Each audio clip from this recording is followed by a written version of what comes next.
Video yang memperlihatkan seorang pria tendang wanita yang sedang makan menjadi viral. Ternyata kejadian tersebut terjadi di PT Taekwang diperkirakan pada hari Kamis 4 Maret 2021. Dalam videonya, seorang pria merupakan tenaga kerja asing atau TKA asal Korea yang memarahi si wanita adalah karyawati lokal. Pihak PT Taekwang yang sebelumnya tutup mulut akhirnya angkat bicara soal video tersebut.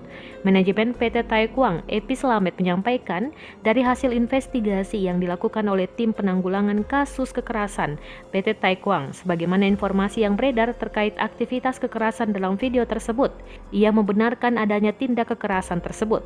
Kendati demikian, dijelaskan Epi, insiden tersebut terjadi saat dilakukan patroli protokol kesehatan dan penegakan disiplin terhadap peraturan perusahaan.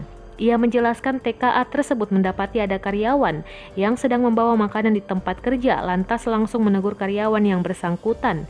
Namun dalam peneguran tersebut terjadi kesalahpahaman dari karyawan. Secara tidak disengaja makanan tersebut mengenai badan karyawan yang sedang ia tegur, paparnya. Mengenai oknum TKA tersebut, Epi menjelaskan kini pihak manajemen PT Taekwang telah memberikan sikap tegas kepada TKA tersebut. Bahkan pada hari yang sama yang bersangkutan telah meninggalkan fasilitas pabrik, kata Epi. Epi mengatakan secara pribadi TKA tersebut telah mengakui kesalahannya. Masih disampaikan Epi, perusahaan menghargai dan melindungi hak dasar kemanusiaan secara universal.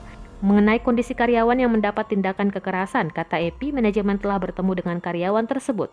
Menurut Epi, karyawan tersebut menyambut baik keputusan perusahaan yang menindak secara tegas dan memberhentikan pelaku.